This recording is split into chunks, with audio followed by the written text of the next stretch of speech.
Hello data professionals. Here I am in my Power BI desktop with a dataset of top rated movies which I have imported from an Excel file.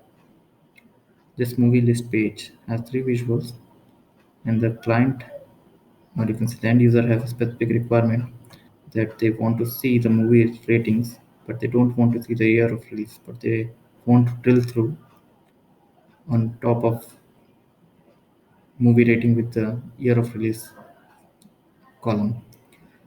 So I've created a new details page here and to apply drill through on year of release, I will drag this to drill through fields here, this area, and I go back to movie list. And if I do a right click, I cannot see any drill through functionality here. For the reason for that is this year of release should be in a summarized form. Let's say some average, min, max, or something.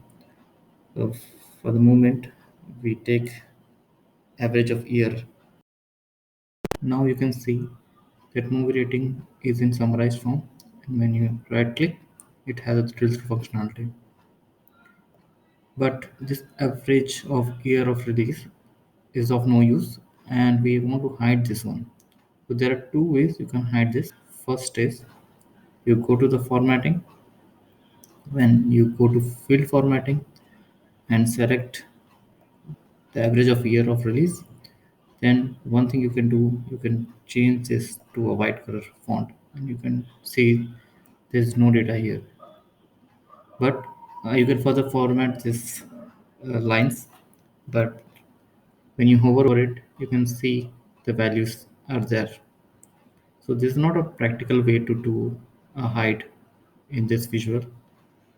So the other way you can do, or the best way I think you can do, is to drag it to the right, and that way you can hide the column. But the movie rating has a long spaces, right? To overcome that, you need to go to column headers and need to turn off the word wrap. Also to the values, you need to turn off the word wrap.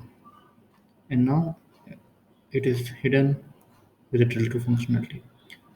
Do let me know in the comments, guys, if you face this kind of scenario in your day-to-day life.